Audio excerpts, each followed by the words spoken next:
Oi, pessoal! Nós estamos vivendo o Abril Azul, que é o mês mundial de conscientização do transtorno do espectro autista. O mês que trata do respeito, da educação e do diagnóstico precoce. E por este motivo, o Ativamente Podcast trouxe para a sua bancada uma especialista no assunto. Sim, doutora Cláudia Lourenço, que tratará desse tema com uma abordagem afetuosa, não só com o portador do transtorno, mas também com toda a sua família. É isso aí. Acompanhe esse episódio que vai ser extremamente enriquecedor para você. Isso aí, vem com a gente. Vem com a gente.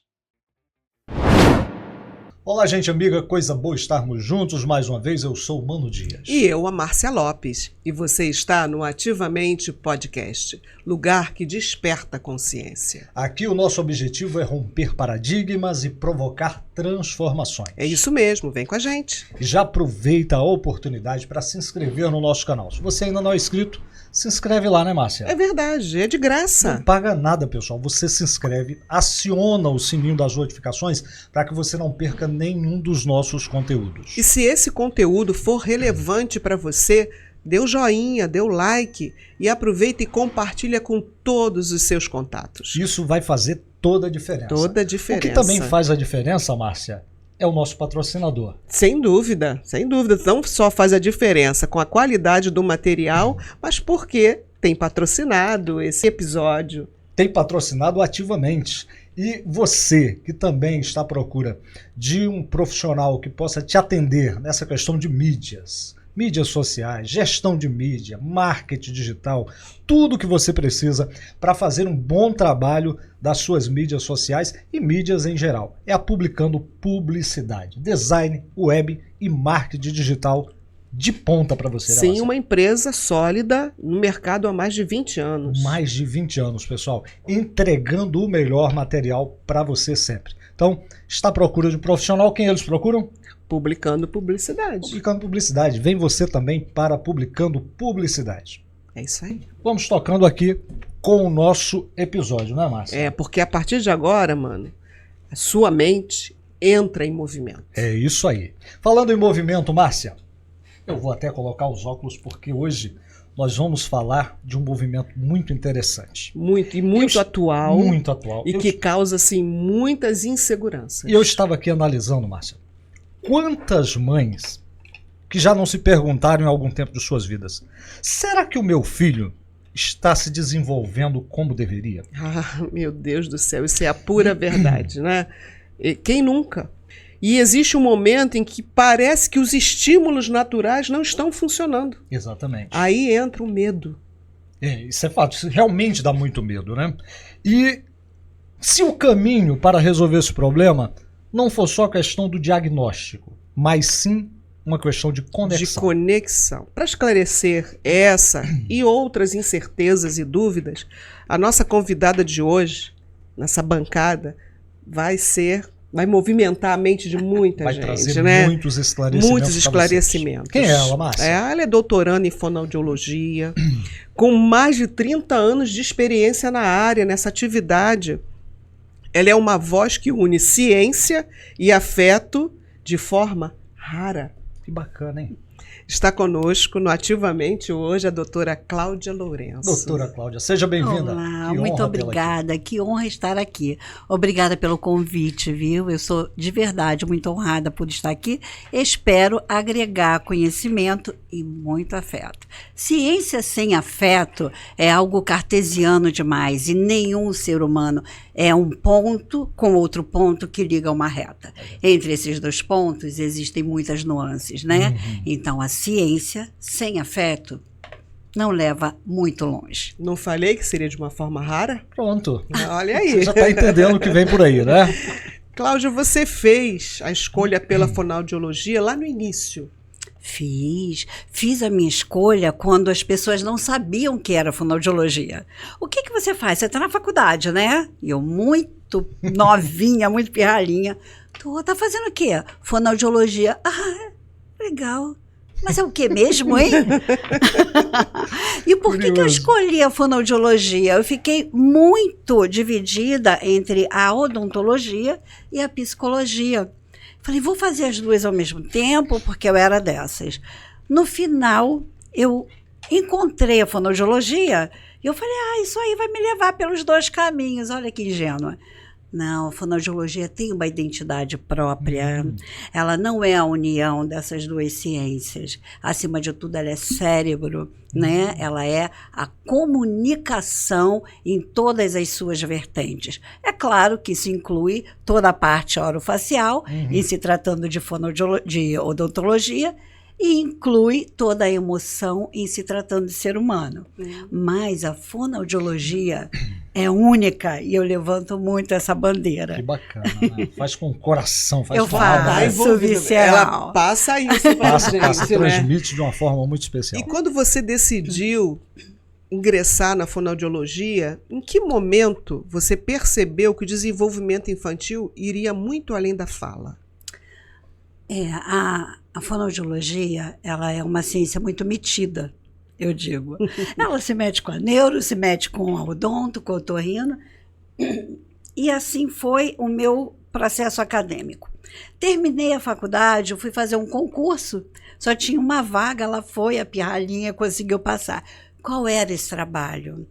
Era um instituto maravilhoso, BRM, e em cada sala tinham 3 profissionais e um quarto circulando. Então, era um fono, um TO, um psi e um médico circulando. Só que para cada uma dessas equipes, tinham 10 bebês de 0 a 2, todos sindrômicos ou com alguma alteração neurosensorial, paralisado cerebral, então, hidrocefálico. Então, eram aquelas 10 crianças que eu lá com meus 20 aninhos, que mal tinha pego um bebê, né, típico, no colo, encarei. Então, né, o que a gente faz? Manipula. Só que nessa sala tinha um visor, né? As mães ficavam olhando e eu parava, olhava para aquelas mães. Falei, como é que vai ser? E aí uma mãe me chamou a atenção, e eu preciso contar essa história aqui. Por favor, fique à vontade. Eu devo muito a essa experiência. Então, tinha uma mãe que me chamava a atenção, ela era a mãe do Rafael. Rafael era um bebê grande, essa mãe era pequenininha, menor do que eu ainda, e ela era um bebezão, estava quase com 2 anos. E ele era paralisado cerebral misto. O que é isso? É um bebê que, uma criança que ora fica espástica, completamente dura. Ponta do pé, você mexe e de repente fica hipotônico. Meu Deus. Aquela coisa molinha. Então aquela mulher carregava aquele garoto duro e de repente aquele peso de casa todos os dias para estar lá. E ela morava, eu não sei o bairro, não consigo me lembrar, mas ela pegava uma condução até o trem, depois pegava o trem e depois pegava um ônibus para Andaraí, onde funcionava. Com a Isso? Meu Deus. E cadê o papai? Nessas horas desaparece. Conversamos sobre isso depois. Era aquela mochila e aquela criança. Não tinha uma vez que aquela mulher chegasse para entregar seu filho, que ela estivesse com a carinha amarrada, lamentando. E eu sei que muitas vezes ela pedia dinheiro para ir. E eu, muito novinha, eu sabia que eu precisava fazer mais. Eu pensava, Rafael vai para casa, e como é que vai ser? Até que um dia, ela deixou o Rafael, pedir licença para ir ao banheiro. Sabe aquelas coisas que a mulher faz? Com licença que eu vou ao banheiro, mas não fui. Eu fui atrás dela pelos corredores. E essa lembrança me emociona, me desculpe. Mas ela descia a rampa sozinha. E aí eu fui atrás dela, toquei na mão dela. Aí ela olhou. Oi, doutora, tá tudo bem com o Rafael? Olha, eu com uns 20 anos. Eu falei, tá tudo ótimo. Mas e com você? E aí ela começou a chorar. Eu falei, eu posso te acompanhar? Aí ela me abraçou e ali nasceu a doutora Cláudia, que é hoje. Bacana, hein? E a partir dali eu continuei meu estudo, eu estudo muito a fonoaudiologia, mas eu entendi que eu precisava conhecer de gente, eu precisava conhecer o universo materno, o que era uma mãe, o que é uma mãe latina, né? Cada mãe é uma em uma região. E aí eu comecei a estudar a psicomotricidade, orientação parental, fui fazendo as especializações. Fiz uma especialização em terapia familiar, tudo para conhecer mais e mais e mais a mente de uma mãe, o coração de uma mãe, a expectativa dessa mãe, o que é o casamento, o que vai ser dela, porque a criança fica comigo um momento e o dia todo com essa mãe. Sim. Quem é que a suporta? Uhum. E foi aí que eu descobri que eu precisava conhecer mais de gente, de mãe. E além da fala. Ir muito além Muito da além. fala. Muito além da fala. A fala é só um ponto da comunicação. Que interessante, né? Que história Nossa. interessante. Afeto total, né? É. É a empatia, é o afeto. É a preocupação que vai além do profissional, né? Porque você poderia se ater àquelas suas horas que você estava prestando o seu Sim. serviço ali, mas despertou dentro de você a necessidade de entender a história daquele ser humano além daquele seu horário de Sim. trabalho com a criança. Sim. Né? Como que ela ia tocar? Você recebeu uma formação para lidar com aquela criança naqueles momentos. E a mãe, que foi impactada Exato. com o nascimento de É. uma criança que não estava dentro das expectativas dela, né? É uma frustração. E ela não tinha treinamento, uma frustração. Como lidar com a frustração? Sim. Isso realmente é... E isso há mais de 30 anos não existia essa conexão entre ciências. Não tinha. Que história emocionante, né? Uma história emocionante que Eu tem me pessoas que emociono. estão nos assistindo agora e talvez estejam passando exatamente por isso, né, Márcia?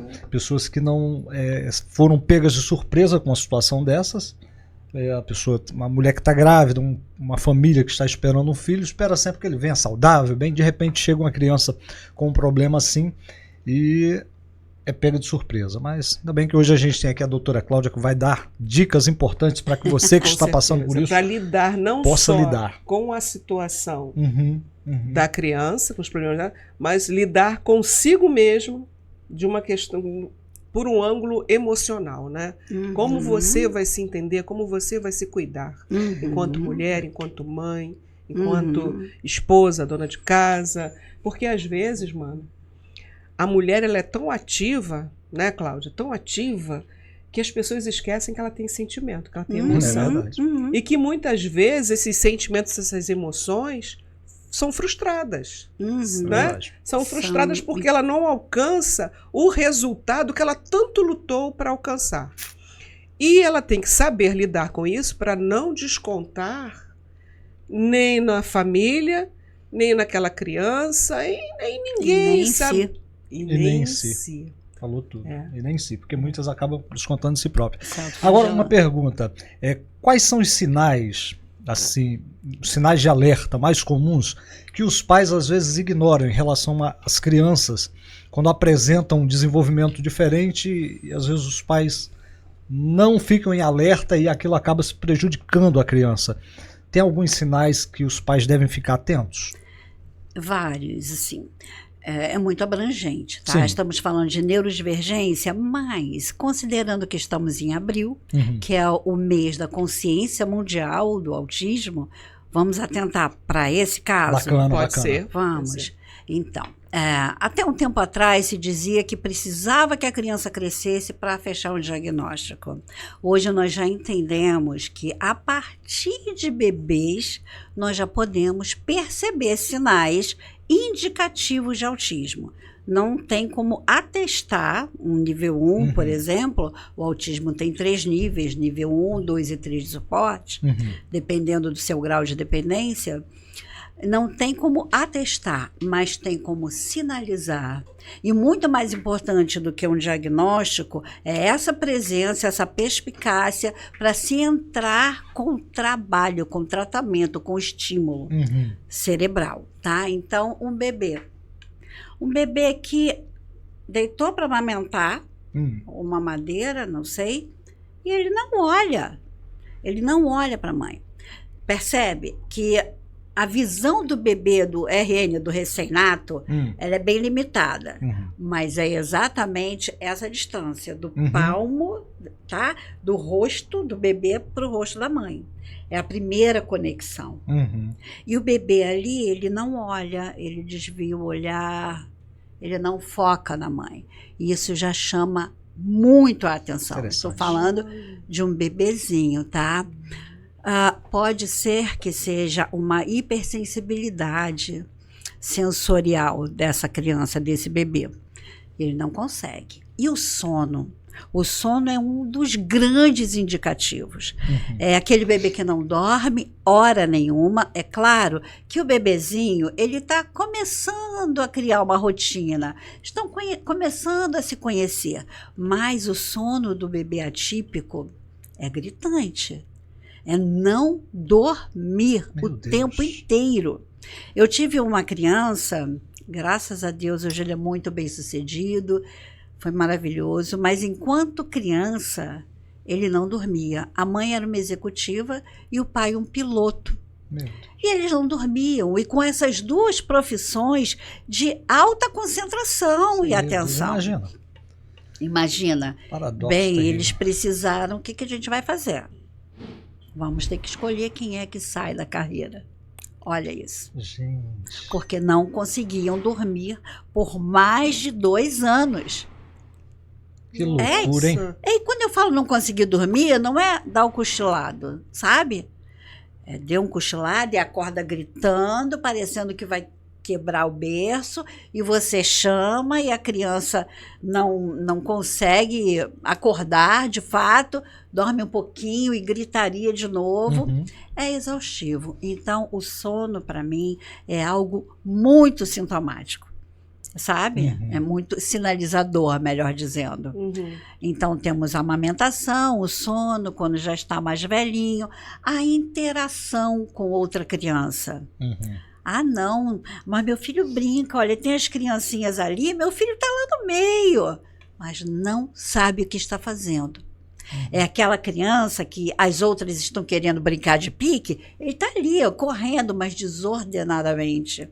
Ele não aplica função a objeto, não aplica função a brinquedos, não aplica função a brincadeiras.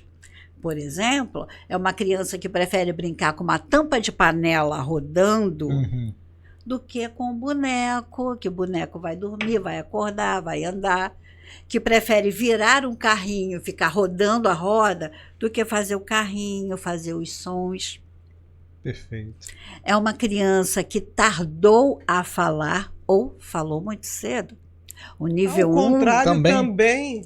Tem a hiperlexia. A hiperlexia é aquela criança fascinada em letras, em números, que tudo, sabe, quer encontrar as letras, que fala palavras em outro idioma.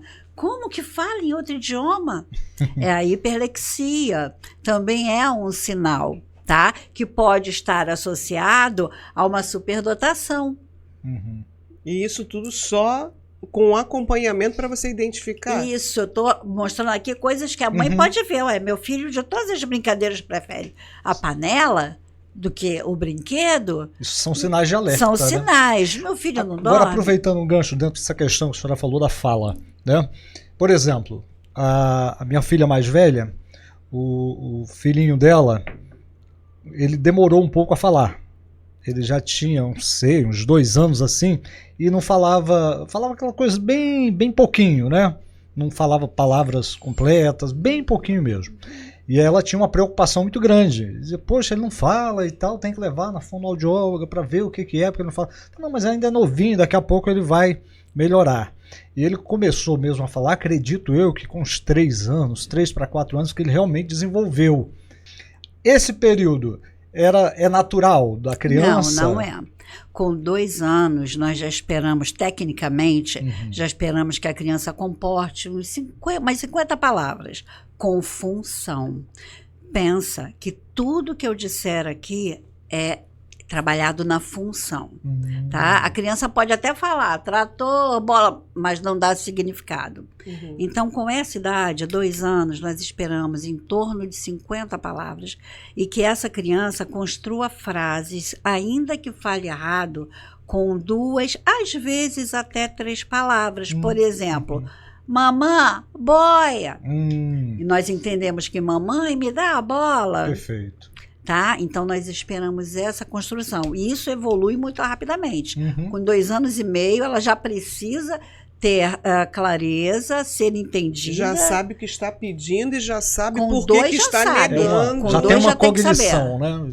Unir as coisas ali. A cognição vem desde bebê, mas com 2 anos, a criança já precisa saber o que quer. Mamã, boia, com 2 palavras. Ela não conjugou verbo, ela não falou direitinho, mas deu função. Deu Sim, função. Já sim. deu para entender o que quer. Já deu para entender. Bacana. Com 3, ela deve ser entendida por qualquer criança e por qualquer adulto, ainda que fale com erros.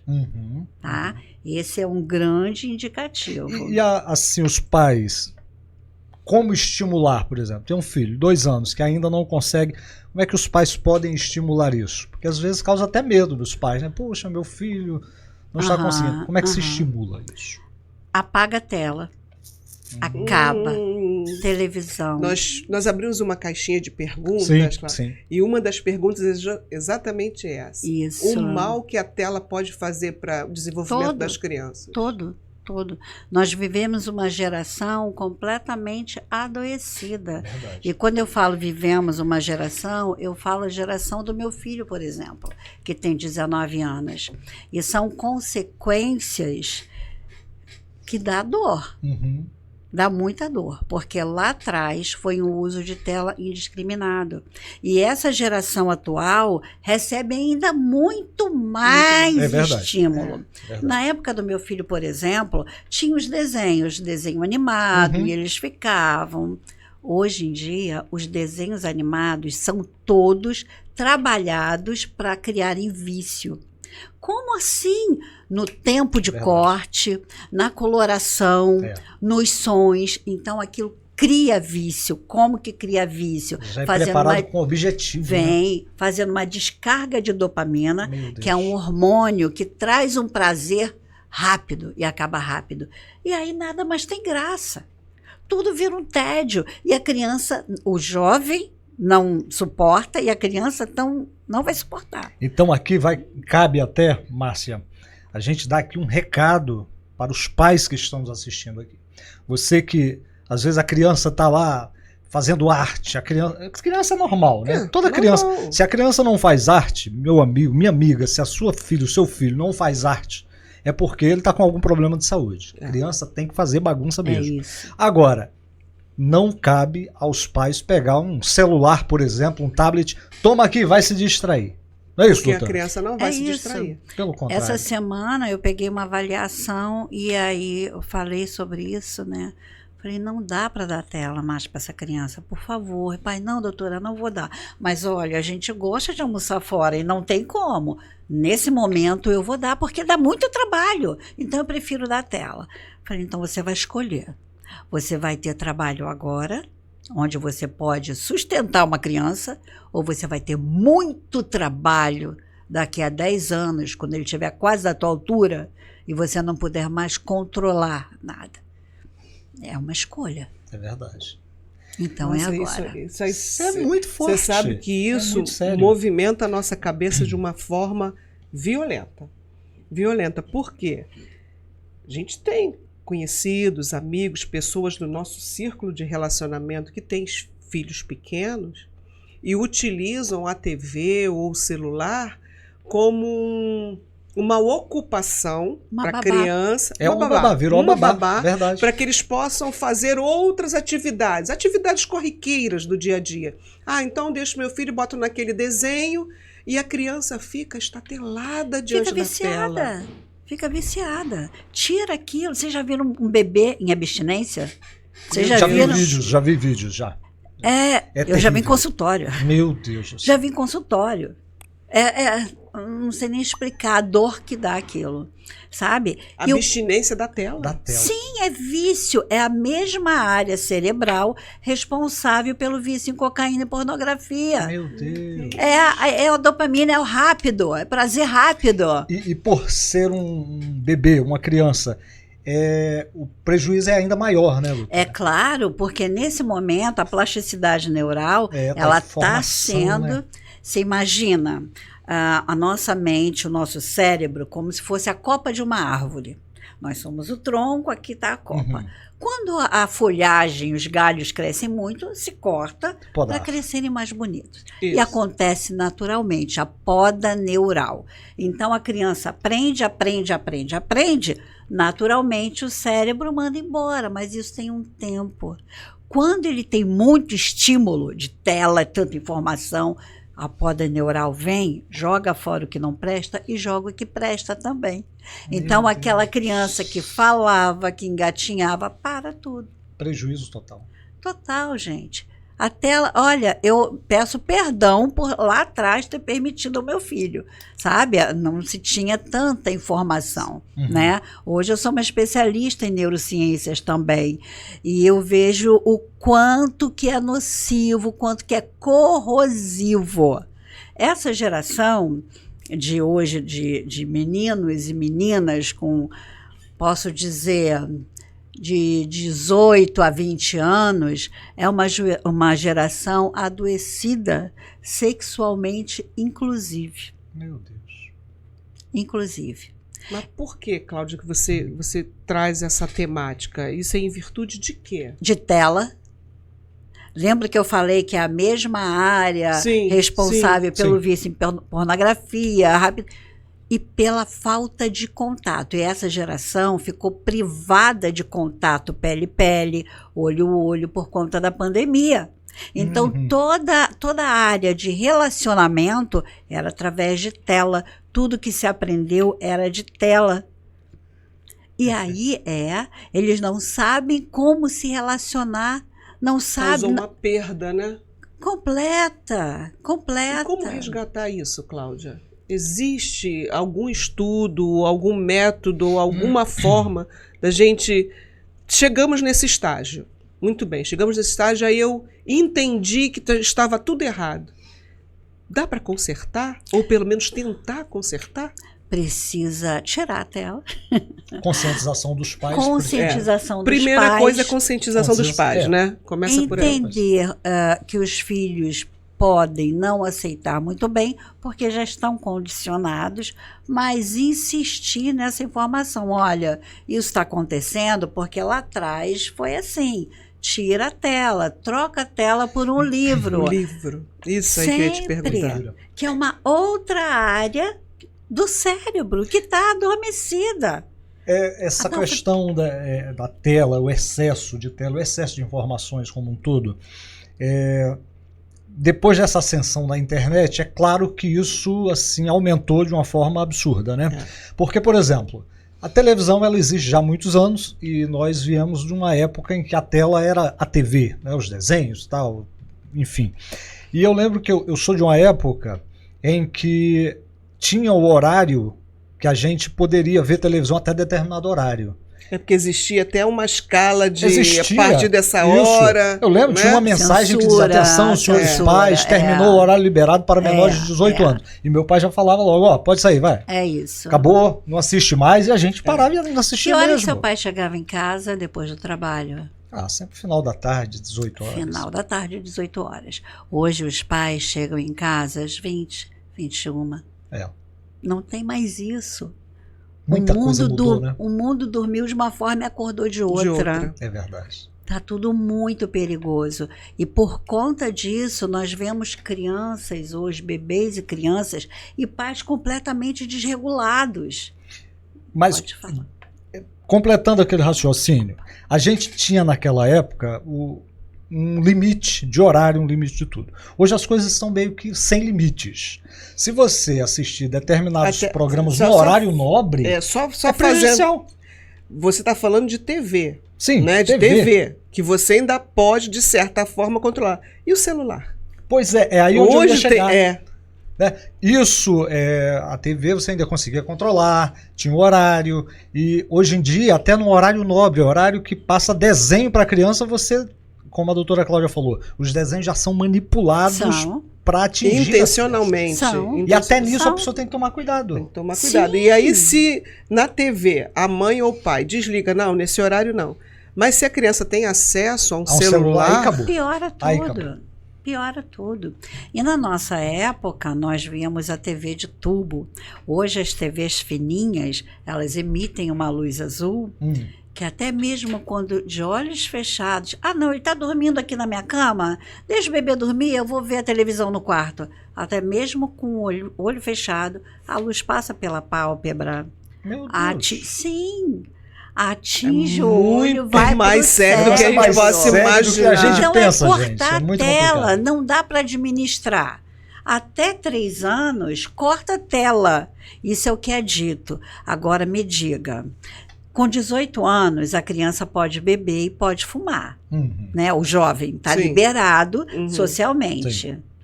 Mas qual é o pai, qual é a mãe que vai dar de presente de 18 anos para o filho uma carteira de cigarro e uma garrafa de uísque? Jamais. Então precisa dar com 3 anos o De celular? forma alguma.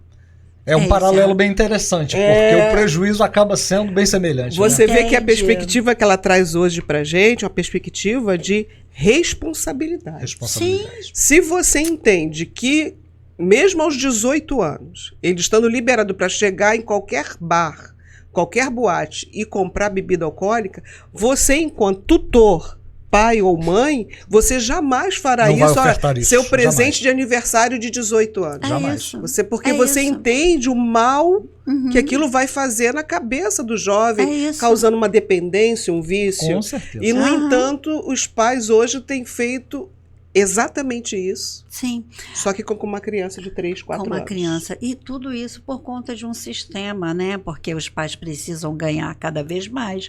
Aí vem a competitividade no trabalho. Mulher tem que ganhar muito, o homem cada vez mais. E vai, ninguém se vê. Pronto, agora eu ganho bastante dinheiro, vou pro restaurante todo sábado, todo domingo com o filho. Hein? Fica quieto aí, garoto. Toma o celular, tela, fica quietinho, não e perturba. E deixa eu. O que acontece? Ninguém se conhece. Não é uma família, é um ajuntamento de pessoas. Meu Deus. É um ajuntamento de pessoas. Eu faço um desafio. Vai uma família hoje de um adolescente de 15, 16 e pergunta: qual é o meu sonho, filho? Você sabe qual é o sonho da mamãe? Você sabe qual é o sonho do seu pai? Pergunta para o pai qual é o sonho do seu filho. Você sabe se o seu filho tem um sonho? Porque a comunicação, percebe que eu digo que a fonoaudiologia é muito mais do que a fala, é a comunicação. Muito. Entende? Não tem comunicação, não tem olho no olho. E aqui, olha, tem os neurônios espelho. O ser humano, ele aprende por imitação. É verdade. Se ele não te olha, se ele está falando, tá, mãe, tá bom, já tô indo, naná. E não vai olhar. Jamais. Não vai copiar nada. Não vai copiar nada. Sabe o que ele vai copiar quando é pequenininho? O desenho animado. A doutora Nova falou sobre isso. Eu lembro, tinha um sobrinho, o Elias. O Elias, quando era pequeno, ele assistia o Super-Homem, né, o Superman, e um dia ele colocou um lençol nas costas e foi pra laje e queria pular da laje, porque ele ia ser igual ao Super-Homem. Ou seja, copia exatamente aquilo. Aquilo que ele mais... Aquilo que ele mais vê. Isso, aquilo que ele mais vê. Agora, percebe também, na nossa época tinha muito Super-Homem, tinha muita criança que fazia isso, e não morriam porque tinha pai e mãe perto para socorrer, né? Tinha isso. O Super-Homem pode ter um monte de defeitos, mas passa valores e virtudes. É a pessoa que vai salvar, é a pessoa que faz o bem. Os desenhos de agora é cala a boca, mãe. Ô pai, não vou. Não tem valores. É verdade. Não tem. Então é uma mãe e um pai que pouco tem elo com filhos, lutando com toda essa tecnologia. E uma estrutura de TV, Terrível. de desenho, que é como você mesmo descreveu, que desperta na criança uns estímulos. É inteligentíssimo o sistema. Você ia fazer essa abordagem, há uns anos atrás tinha uma programação na TV que era a Família Dinossauro. Aham. Pensa numa raiva que eu tive dessa programação. Não é a mamãe, hein? Não é a mamãe. Não é a mamãe, tudo Querida, na cabeça cheguei. do pai. É isso. Entendeu? Como é que você vai educar uma criança que vai crescer entendendo a mamãe tudo, o papai nada? Exato. Ou seja, eu estou rompendo com um Exato. princípio de que o homem na família, É o ele- cabeça. É o entende? sacerdote. Ele é aquele, o homem significa a lei e a mulher é aquela que abraça, é o Isso. afeto. Isso. Então, quando eu quebro a lei, não é a mamãe, isso. eu só quero o afeto. Eu não quero ordem, eu não quero organização, eu não quero que você me dirija. É isso, isso aí. aí. Eu É tinha isso aí. muita raiva desse programação. mesmo. E enquanto eu podia falar para os meus filhos, não assistam isso, não assistam, porque ele estava nítido qual era o interesse Aham. daquela programação. E você Uhum. trazendo essa abordagem, eles só mudaram um pouquinho, né? Hoje já não está tão assim. E mudaram para pior, a realidade Sim. é É. essa. Né? Agora a gente fala assim, até 3 anos não tela, até quanto puder segurar não tela. Porém, o pai e a mãe precisam, são responsáveis, eles quiseram esse filho. Eles têm que dar o que eles têm, né? Que é tempo. Tempo, que é o mais precioso. É o né? mais precioso e cruel, Uhum. né? Porque o tempo você abre. Já era. Então, pega a tela como aliado, vai ver junto com o filho, vai ver o que ele está vendo e perguntar: olha, o que é isso? Em maiores, tá? O que está acontecendo ali? Ah, eu não sei se eu faria. O que você faria? Porque aí você começa a colocar os seus valores, os valores certos, apontar o que é errado, Bacana. ajudar essa criança a crescer com discernimento. Dá o direcionamento. Dá o direcionamento, criar nele o juízo de Entende? valor do Isso. que ele está Isso assistindo. aí. E Isso é muito rapidinho, importante. sempre com afeto, deitado no colo, segura uma mão, sabe? Sai dali, vamos fazer uma vitamina juntas, vamos descer e pronto. E pronto. Isso é interessante você estar falando, Cláudia, porque o meu filho teve um período, isso é já adulto, ele perto já de se casar, nós tínhamos um hobby nosso, que era assistir um seriado, e a gente programava, vamos assistir hoje 2 episódios. Aham. Então aquilo ali era o nosso momento que a gente ficava junto ali Isso aí. no sofá assistindo, porque tanto eu gostava quanto ele, a gente criou isso, que é uma forma de conexão. É um hábito É bom. lógico. É um hábito bom, Assim né? se De proximidade. conhecem. É. As famílias precisam conhecer os elementos. Perfeito. Um ao outro. E aí eu falei de um monte de tela e não falei mais do que vocês estavam perguntando. Saí do assunto? Não, tá De dentro. jeito Totalmente nenhum. conectado. Olha lá. Olha, você tá O assunto é e muito tá vasto. fluindo porque de fato a gente percebe isso. Né? Exatamente. Quem já educou filhos, humano, 5 filhos. Imagina. Né? Eu eduquei 2 5 filhos. e eu me enquadro justamente naquilo que você descreveu, aquela mulher que tem que ir para a rua, tem que trabalhar claro. e com os horários fácil. todos É loucos, claro. né? Então a gente precisa ter parceiros, pessoas que nos ajudem. Graças a Deus eu tive a minha irmã que tinha os mesmos valores que eu, fomos criadas pelo mesmo pai. Então, Aham. na minha ausência, tinha ela que passava isso para os meus filhos. Maravilha. Mas quantas mães não têm isso, né? Quantas E é uma mães não coisa têm natural isso? nessa vida corrida, e cada vez mais a vida fica corrida de fato, né? Eu lembro de uma ocasião do meu filho, hoje está com 29 anos, mas teve uma época que eu trabalhava em um determinado segmento em que eu saía bem cedo e ele estava dormindo. E quando eu voltava, que já era bem tarde, ele já estava dormindo de novo. E eu fiquei assim durante um bom tempo que eu não conseguia ter contato com meu filho. Saía, dava um beijo, ia embora, voltava e ele já estava dormindo de novo. E isso é muito prejudicial. Aham. Muito prejudicial. Porque Né? acaba que você tira, dependendo da idade, quantos anos ele tinha, você falou? Nessa época, acho que uns 6 para 7 anos. Quer dizer, ele já sente a Novinho. ausência do pai, né? Cadê meu pai? Poxa, eu queria contar isso pro meu pai. Mas o pai tem que estar na rua Sim. trazendo É suprimento. o papel dele. Não é? Né? Agora, sim, outras lacunas, você se apresentou ali como homem, como pai, fica na mente dele o que é o homem, o provedor, o que sai para prover e volta. Perfeito. E isso pode e deve virar fonte de orgulho e honra. Sim, Entende? perfeito. Então, Isso é importante. guarda o coração. Não, com certeza. Graças a Deus que essa parte realmente até hoje é muito importante para ele. Cláudia, quando os pais, agora a gente saindo um pouco da criança atípica ou que apresenta algum distúrbio, alguma disfunção, quando os pais devem procurar um profissional? não só para cuidar da criança, mas para entender que eles também precisam de um apoio? Olha, eu gosto de dizer que noivos poderiam procurar um terapeuta de família para uma conversa. Há quem tenha, né? O meu caso, por exemplo, líderes religiosos. Eu tenho pastores que são uma bênção. Minha pastora é psicóloga, então eu tenho esse suporte, mas muitos não têm. Então, que bom sentar e conversar com um profissional para fazer entender que casamento é você ter uma lupa no defeito do outro. Depois que passa aquele... Você está olhando o defeito do outro com uma lupa e tapando os seus olhos. E está tudo bem, você precisa aprender com aquilo, sabe? Então, desde sempre. E os noivos, né, os casais recém-casados, conversam sobre tudo sobre o filho, né, que vai nascer. Vamos fazer aqui um investimento para ele. Onde é que a gente vai botar na escola? Vamos morar numa casa que tem espaço?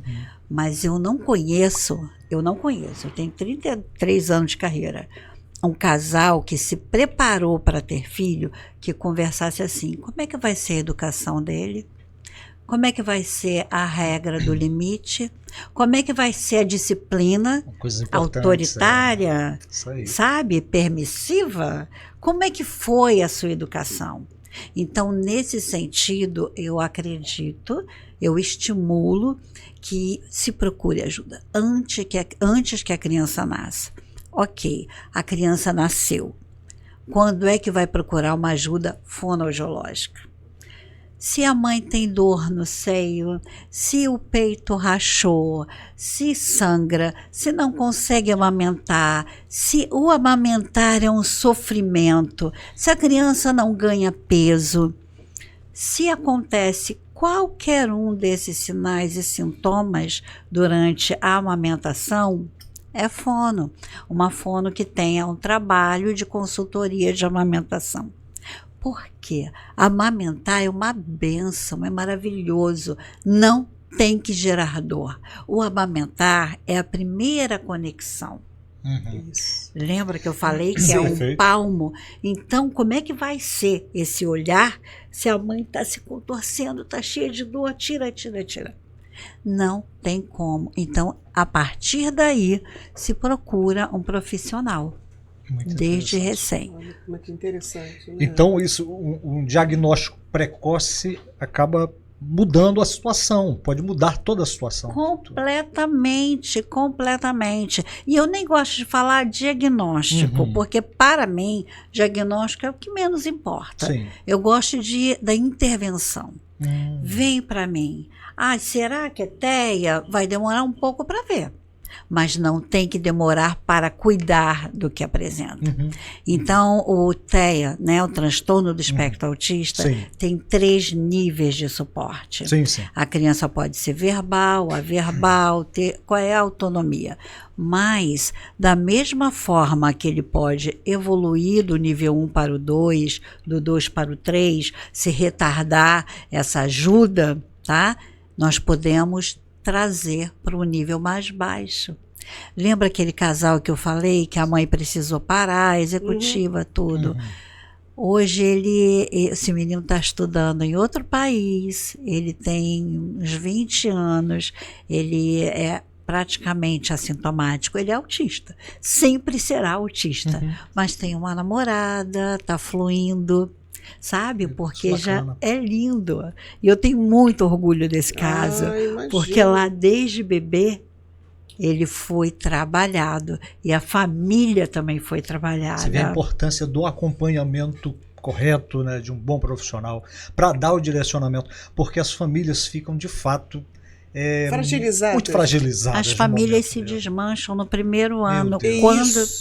Isso, algumas famílias não suportam, né? Muito mais de 40%, eu não tenho esse número, posso trazer, se desmancham no primeiro ano. Meu Deus. No primeiro ano de criança típica. Meu Deus. Os casais até estão ali batendo palma no aniversário, mas já estão desmanchando. Neuroatípicas, esse número é muito maior. O homem vou ali comprar o cigarro e não nunca mais volta volta. nunca mais. Pior, o índice de suicídio de uma mãe atípica de nível 2 e 3 é elevadíssimo. Que tristeza, não. O estresse que essa mulher vive é o mesmo estresse de um soldado em guerra. É o mesmo estresse. É viver em alerta, é viver em dor, é dor social, não tem dinheiro para pagar as terapias, não tem emprego que a comporte, não tem quem fique com essa mulher para ela fazer o básico, tirar um cochilo. Essa mulher apanha, essa mulher é mordida, essa mulher nunca ouviu falar mãe.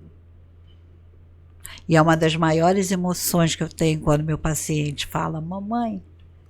São os momentos mais lindos, quando a mãe chega, ela fala, tem uma surpresa para você.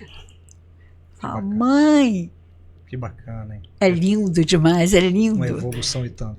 Isso vale tudo. Né? Você já pensou? Você nunca ouviu? E foi por isso, Cláudia, que você desenvolveu esse método de ciência e afeto? Foi baseado nisso que as suas palestras giram em torno desse tema? Sempre. Eu tenho um método, eu não sou uma fonoaudióloga que atende por sessão. As pessoas ligam, doutora, quanto é a sua sessão? Não existe, tá? Meu paciente não é fragmentado.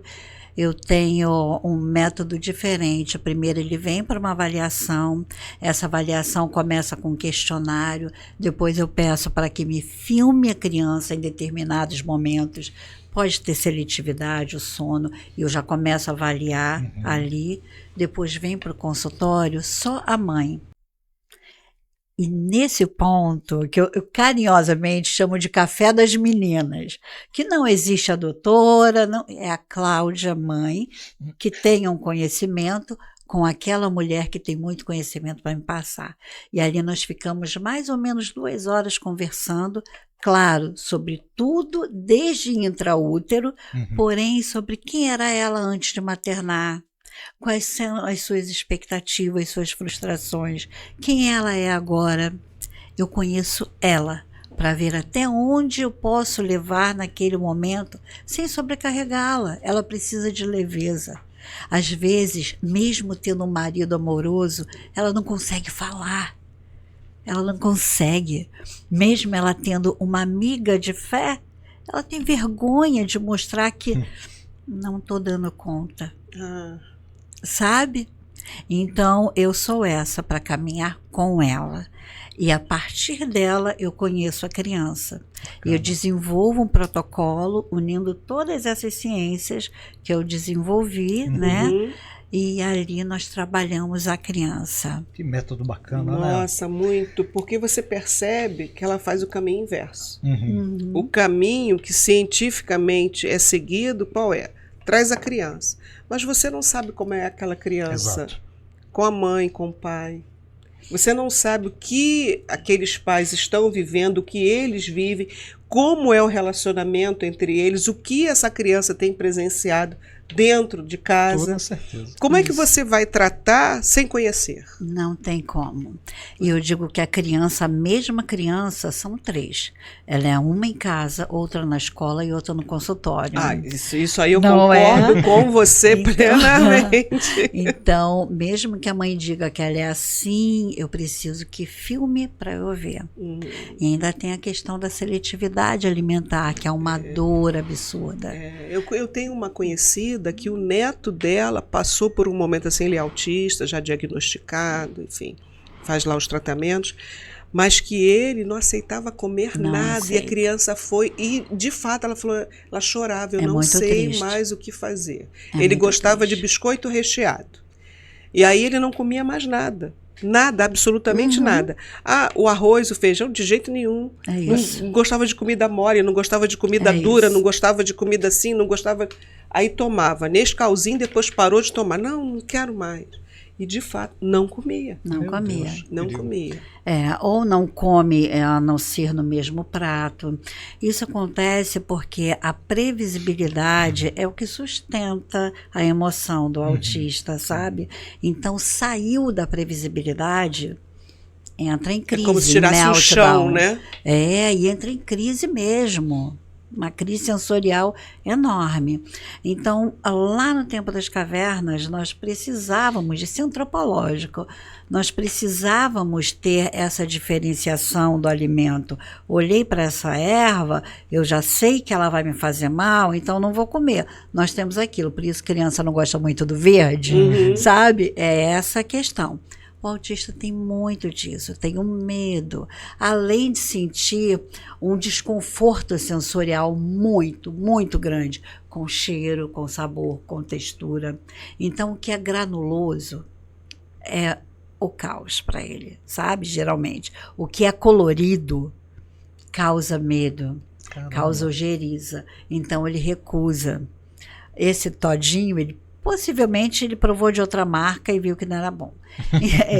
Então, o que vem da mesma cor, o que vem na mesma embalagem, traz uma segurança para ele. A questão da segurança. Da segurança, é a previsibilidade. Mas para isso tem técnica, sabe, que a gente costuma trabalhar e conseguimos reverter. Eu tive um paciente... Nossa, foi o caos. Aquela criança era autista nível 2, surdo severo dos 2 ouvidos, e ele tinha uma doença hepática, que eu não me lembro qual era, que ele estava na fila do transplante. Então, ele vivia em crise, era gritos, e ele não se ouvia, então era grito.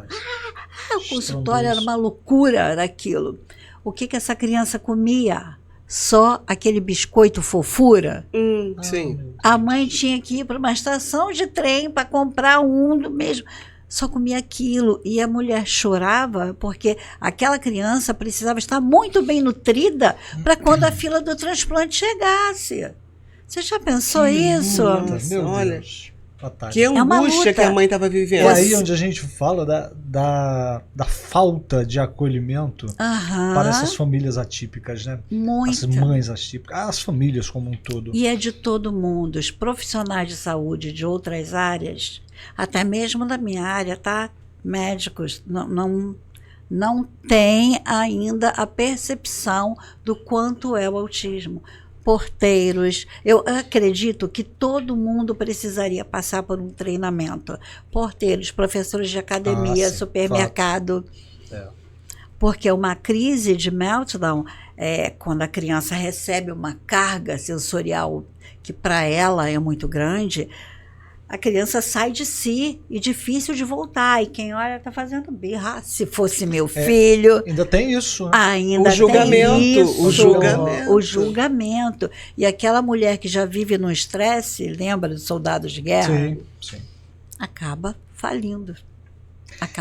Ela não aguenta. Nós deixamos uma caixinha de perguntas lá nos stories e chegaram algumas perguntas aqui para a doutora Cláudia. Tem algumas até que durante a nossa conversa a senhora já respondeu, né? Eu falo muito. Mas foi ótimo, excelente. Nossa, excelente. muito esclarecedor. Já tirou muitas dúvidas. A senhora cuida mais especificamente de crianças, não é? Ou cuida de adultos também com problema de fonoaudiologia? Então, a fonoaudiologia é uma ciência linda que ela vai desde a sala de parto até o leito de morte, né? Bacana. Eu trabalho tudo, mas eu sou especialista em crianças e bebês. Então, tem uma pergunta aqui que é para adulto, por exemplo, fonoaudiologia. Cuida de pacientes que perderam a memória e a fala? O que me traz a pensar é uma pessoa que teve um AVE, tá? E que foi atingida essa parte, e aí nós pensamos numa afasia ou numa disartria, e sim, nós trabalhamos isso. Bacana. Trabalhamos isso. Bacana. Pegando um gancho, durante a Covid, muitas pessoas foram internadas e entubadas, né? E depois, aquelas que conseguiram retornar, sobreviveram àquele período, muitas reclamavam de dificuldade na fala e de memória. Nesse tipo de abordagem, a fonoaudiologia é imprescindível, né? A fonoaudiologia, principalmente com uma base neurocientífica, tá? Nós vamos trabalhar essa plasticidade neural, usar outros neurônios, estou falando de uma forma muito simplória, tá? Para trabalhar por aqueles que descansaram. Bacana. Essa outra pergunta também é mais ou menos para adulto, mas assim, aquelas pessoas que têm problema de dicção, que falam com dificuldade, Sim. né, come palavras e tal. Sim. Dicção ruim. A fonoaudiologia ajuda também essas pessoas Só melhorar a a fonoaudiologia. Só a fonoaudiologia ajuda. Porque tem gente que tem até essa preocupação, eu já sou velho, vou ficar indo na profissional para melhorar a fala. E às vezes é Qualquer necessário. idade. Qualquer idade. Sim, só a fonoaudiologia pode falar. Não, tem uma menina dentro disso que a gente está falando, que ela criou um problema de gagueira por conta de alguns problemas que passou emocionais. Passou na adolescência, né? E depois a gente vê que tem coisas que ela fala e fala normalmente, quando tá tranquila, de boa. Então, vamos gravar um vídeo, vamos, tá de boa, grava, não gagueja. Mas ficou meio agitado, nervoso, começa a gaguejar. Aham. São duas questões. A primeira foi da dicção, Sim. né? Que não tem a ver com gagueira. Gagueira Sim, é linguagem. Uhum. A dicção é toda essa parte muscular, tá? Fonatória.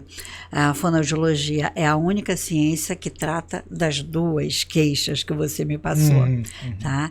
Em qualquer idade. Quanto à dicção, pode ser uma questão muscular, dentária, e aqui embaixo, ó, tem um freiozinho, tá? A anquiloglossia, que nós precisamos saber se ele está bem localizado, se tem boa espessura, como é que está localizado mesmo, né? E esse exame é obrigatório em recém-nato, em maternidade. Tá vendo que bacana? A maioria até nem faz isso, mas é obrigado. Eu tive uma paciente que era professora da UERJ, e ela chegou até a mim porque ela estava rouca, ela já tinha passado por inúmeros especialistas. Aí eu falei, tem alguma coisa? A gente vai na conversa, falei, deixa eu ver sua língua. Quando eu vi, ela tinha aquele freio de língua, a dicção muito difícil, mas uma mulher muito inteligente, ela adaptou a articulação. Falei, tem que operar. O que acontecia? Ela tinha 54 anos. Ela comeu errado esse tempo todo, e por comer errado, ela deglutia errado, sobrecarregou o suco gástrico dela, o estômago, o suco gástrico subia. Meu Deus. Queimava. A prega vocal, e ela Gerava vinha rouquidão. naquela. Isso. Tá Isso vendo? tudo por uma questão de articulação, de Agora fala. tá vendo. Interessante. Se não procura o profissional, como é que vai descobrir um negócio desse? Ela procurou porque ela não aguentava mais, ela não conseguia comer, nem beber, nem nada. Veio pela rouquidão. E, na verdade, Era outro problema. Era outro problema. Tem mais uma pergunta aqui. Toda criança com espectro autista apresenta atraso na fala, ou isso é um mito? Não é um mito. Depende do nível da criança. Tem criança que fala até antes, tá? Porque eu digo que o autismo tem muitos primos. Um dos primos do autismo é a superdotação, a alta habilidade. É mesmo? É. A alta habilidade seria... Parceira, não, a pessoa pode ser superdotada e não ter autismo. Pode ter autismo e não ser superdotado. Mas também podem caminhar juntos, tá? E também tem a hiperlexia, que eu te falei, aquela mania, né? Então, a criança pode falar e muito bem, rebuscadamente, e ser TEA. Por isso que nós precisamos analisar todos os sinais. Cada caso é um espectro, é um leque. São muitas opções. O assunto é muito vasto. E a gente tem que encaixar ponto com ponto até... Não, é TEA.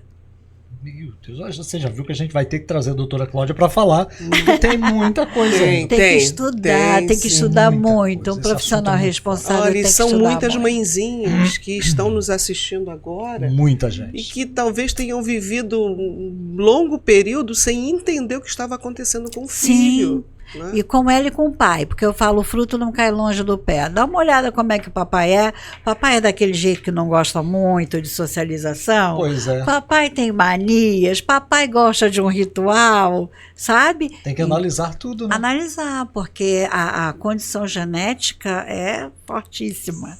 Então, geralmente, o papai...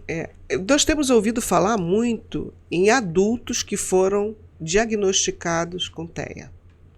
E isso parece que o número vem aumentando, né?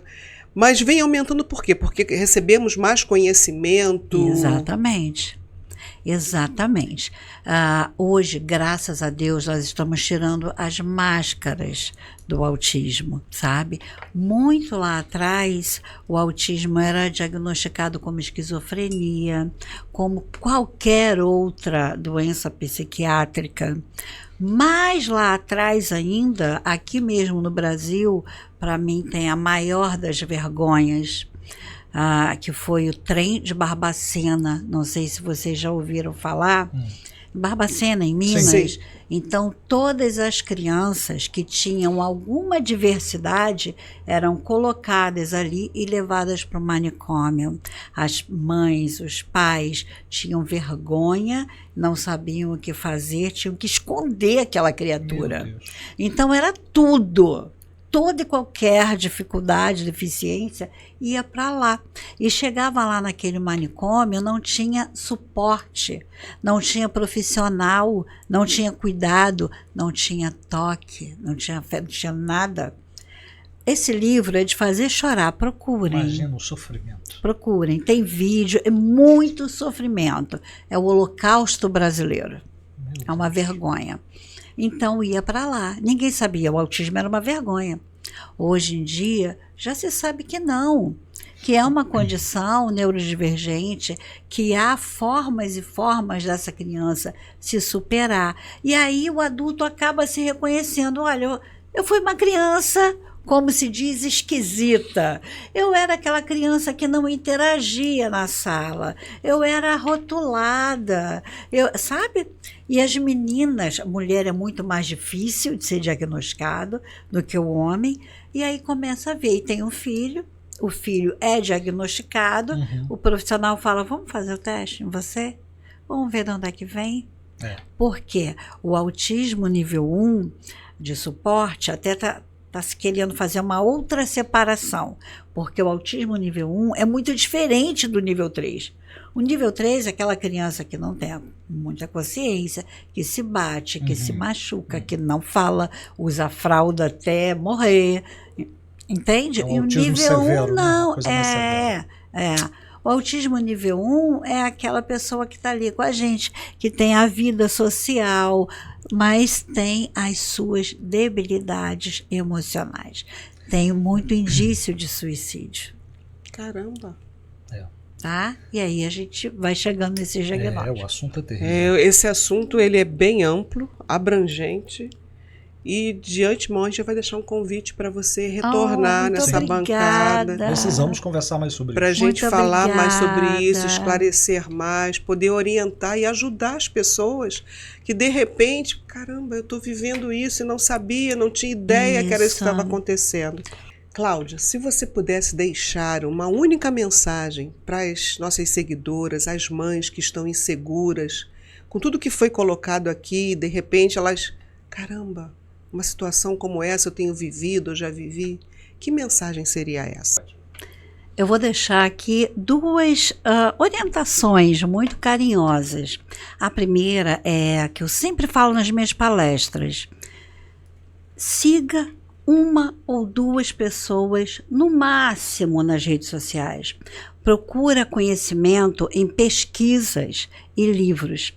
Do contrário, você pode virar, o que eu digo nas palestras, a mamãe Frankenstein. Sabe como? Aquele monstro que foi criado com perna de um, perna do outro, no final ficou sem funcionar. Você cria um monstro com muita informação rasa e mentirosa. A segunda, eu não sei que dia que vai ao ar esse programa, mas hoje é Sábado Santo, é Sábado de Aleluia. E o que isso me traz, mãe? Ontem foi a sexta-feira da paixão. Foi o dia que Jesus sofreu por nossos pecados. E essa dor que você está sentindo, esse medo que você está sentindo, ele levou lá na cruz. Traz o teu filho para avaliação. Durante esse tempo, é possível que você ouça o silêncio, como foi o silêncio de quando Jesus estava ainda lá com seu corpo, provavelmente no túmulo. Mas a boa notícia é que no terceiro dia, tudo se fez novo. Depois que você souber o diagnóstico, se houver um diagnóstico, você vai ver a alegria nascer. Você vai saber como lidar. Você vai ser refrigerada. Então, para cada sexta-feira santa, há um domingo de Páscoa. Deus te abençoe. É isso. Muito importante. Doutora Cláudia, nós estamos caminhando para o final. Queria que a senhora deixasse aqui as suas considerações finais e também redes sociais. A doutora Cláudia tem uma rede social aí para você entrar em contato, então fique à vontade. Eu tenho o Instagram, DRA, né, de doutora Cláudia Lourenço. Eu atendo pertinho do Norte Shopping e atendo pessoas do mundo inteiro online também com consultoria. Se você ficou em dúvida, não tem como chegar ao consultório, podemos fazer uma consultoria online. E palestras, grupo de mães, eu tenho um canal de mães lá no Instagram também. Vamos seguir juntas. É isso. Obrigado demais, doutora Cláudia. Foi muito bom, né, Márcia? Foi muito bom, Obrigada muito esclarecedor. a Nossa, enriquecedor demais. Obrigada a vocês. Enriquecedor. Márcia, Olha, gratidão pela sua obrigada. presença aqui com a gente. Leve o nosso abraço lá, o querido pastor Valmilton. Esse é um querido, ele é a pastora Cleide. Pastor Levo sim. Nós amamos, ó, a vocês. Com Eles são certeza. incríveis. Ele sabe que nós amamos. Em breve, pastor Valmilton estará nessa bancada também. Sim, em breve. Cleide também é muito boa, muito. psicóloga. E nós queremos encerrar o nosso episódio, como sempre a gente faz, mas dessa forma agora vamos encerrar com uma frase, né, Márcia? Uma frase, na verdade, é uma orientação. Muito interessante. Uma orientação. Diante de tudo que nós ouvimos aqui, essa frase é bem interessante. Diz assim: desenvolver uma criança não é seguir um manual, é aprender a escutar o que ela ainda não sabe dizer. Olha, Maravilhoso! Frase linda, né? É isso! É assim que bacana. funciona e foi isso que a gente aprendeu hoje aqui com você. Um forte abraço a todos vocês que ficaram conosco até agora. Muito obrigada. Até o próximo episódio, né? E lembre-se, saia do automático. Ative-se.